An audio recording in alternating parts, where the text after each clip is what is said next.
When I chose to believe differently, I began to do differently. I will say it 1,000 times over. Our actions follow our thoughts.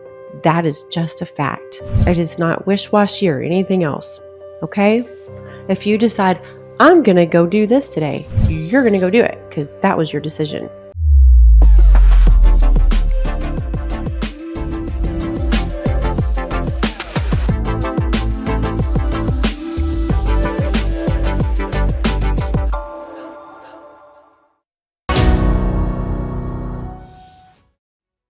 Hello, everyone. Janna here.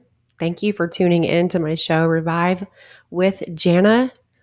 I am really excited about today's topic. This topic came to me while I was being interviewed the other day, and it came off of the question that the host asked me. And the host asked me, you've been through so much and you've overcome what seemed like the impossible. What would you say to someone if you were sitting down with someone? What would you say to them if they said, but Janna, I don't think I could get through it. I don't think that would work for me. What would you say to them as to, what they could do to get through it? And I said, well, that's easy. What I would tell them is, you've already made up your mind. You are already putting out the doubt. You are already calling your own fate. And she said, wow. I said, there's nothing to say. I would say, well, you've already made up your mind. You've already said, but I don't think I can. That worked for you. You're already saying it won't work for yourself. So why is it going to work? And this came off of, speaking of, Lyme disease journey and going through, the ultimate betrayal and divorce, and just how I got through it and what that was like and what it looked like every day. And, how, that message brings hope to others, but that some people might think like, yeah, but it worked for her. What worked for me? What worked for me was my choice. What worked for me was that I decided that I was not going to stay in the victim mindset. What worked for me was me deciding that I was going to get through it, that I was going to be stronger, that I was going to be able to help others. And you can't help others if you don't get through it, right? So that's the answer, guys. When I was so sick with Lyme disease, for the longest time, 1.5 years, I didn't even know what was making me sick. Imagine that. Imagine going from a healthy person with literally no symptoms, no medication whatsoever, to you can't function. And doctor after doctor, there's no answer. One, oh, your thyroid's not working good. Yeah, well, that's not going to make me feel like this.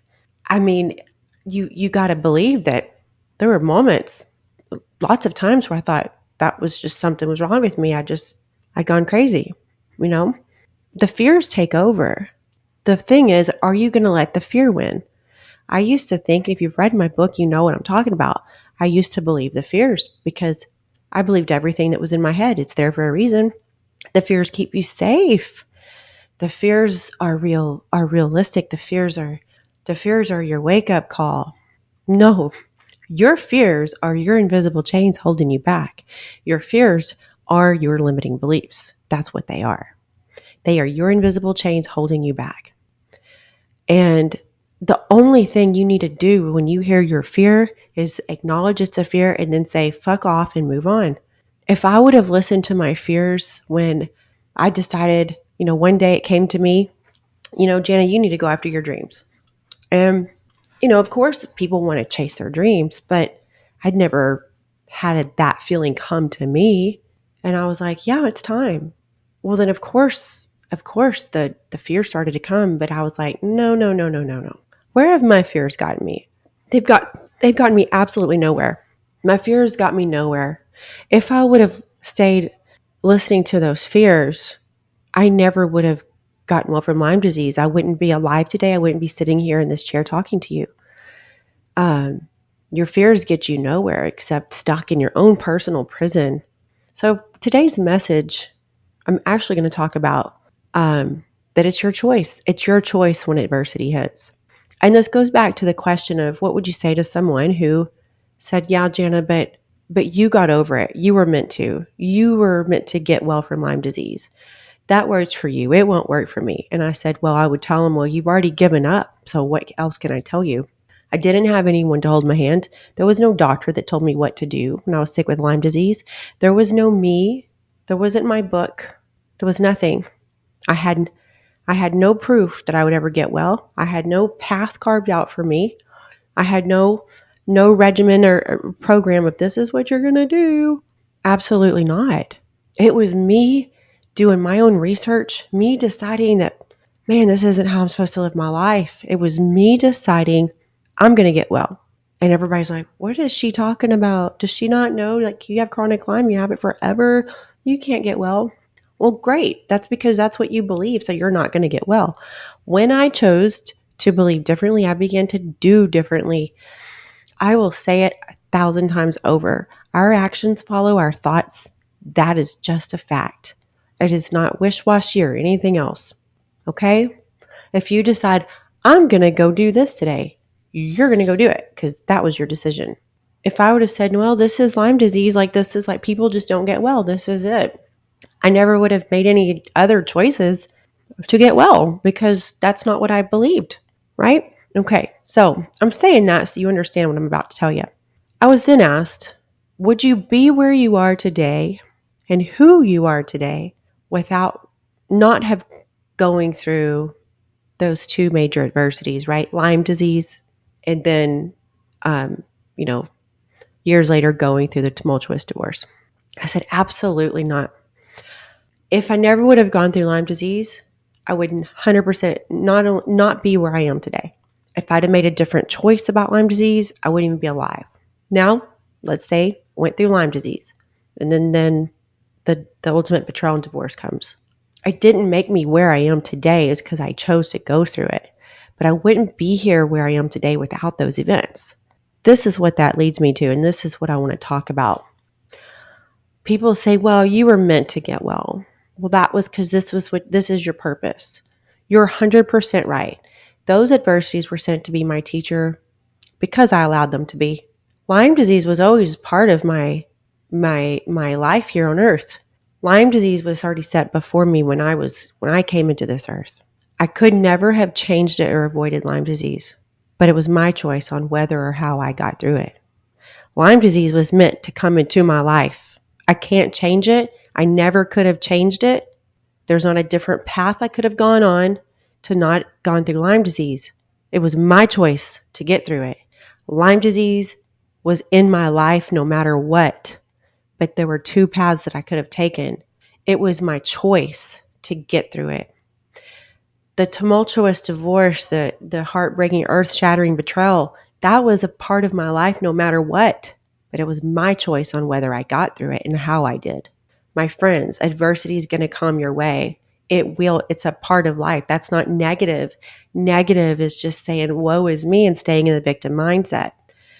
Adversities are already set out and are already part of our lives. They're already there. They're already in the footprint. What's not is the free will part. Your choice on how you get through it. Here's the adversity, right? Adversity. And then one path number two. Path one, path two. Path one is victim mindset. Woe is me. I didn't deserve this. I didn't cause it.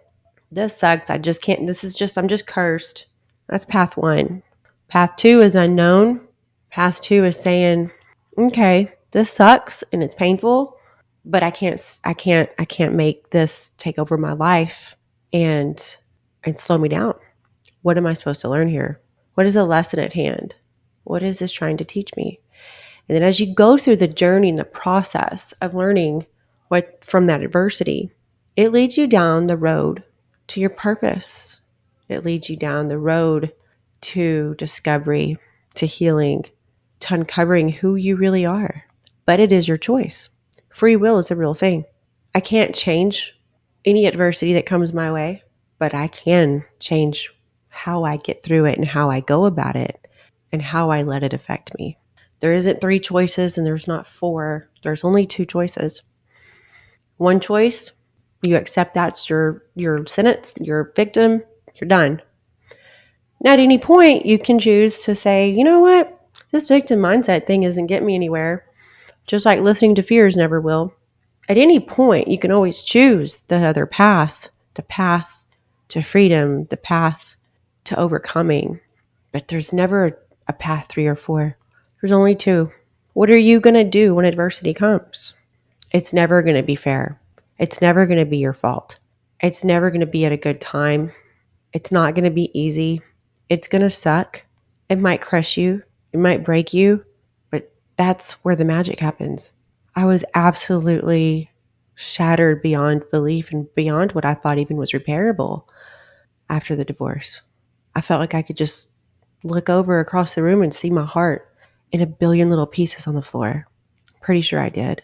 But in those moments, I realized that there was something that was going to come about it, that I was tired of being in those situations. I was tired of being taken advantage of. I was tired of being fucked over. And I was like, I can't control other people, nor do I want to, but I get to control my thoughts, my feelings, my actions, my decisions, my choices, what I allow in my life, what I disallow. My friends, control what you can control, but you are the one that gets the choice. Things are going to come your way that you do not choose, but you get the choice on how you get through it, on whether you do, on what you become from it.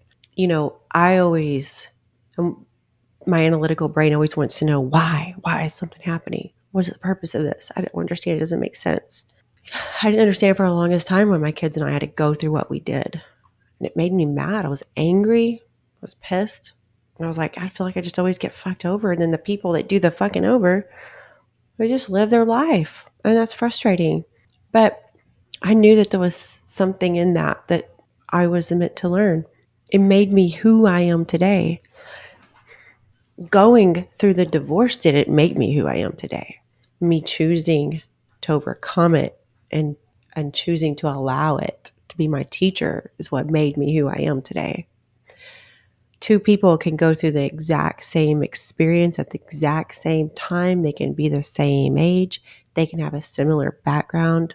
And let's say that one of those people chooses to overcome that adversity while the other person chooses to stay the victim. Now, they can truthfully say they both had the same experience because they did, but only one of them learned. Going through the same thing doesn't mean that you learned the same thing or it affected you the same way. You have to choose it, my friends. You have to choose it. Your perception on things, the way you let them affect you, it's all up to you. You should always feel all of your emotions. You get angry, be angry. Another thing that host asked me was, what did it look like? What did you do to get through every day from that divorce? Like, what mindful practices or techniques did you do? And I said, well, I didn't go, I didn't meditate like that. What I did is I either surrendered or I embraced. In other words, it was a roller coaster of emotions. I was happy for fleeting moments. I was mostly sad. Then I was mad and I was angry. And then I had a little bit of a quiet confidence. It was just a constant roller coaster. And it didn't stay the same throughout the entire day. I might have woken up one morning and been I couldn't even get out of bed. And then by the end of the day, maybe I was having a decent day. So I just knew I had to feel it and I had to feel all of it. And I knew when the anger came or the sadness came, I couldn't stuff it down and ignore it. And I didn't try to. I embraced the good moments and I surrendered to the not so good ones. That's what you have to do to heal, my friends. All that you stuff down, you just save till later, but it just hardens and it makes it a lot harder. What are you going to do when the hard times come? What are you going to do when the painful times come? You will never get to choose the adversity that comes your way. Remember that. But remember this, you get to choose whether you overcome it. That, my friends, is your choice. All right. I love you all. Have a great week, and I'll talk to you soon.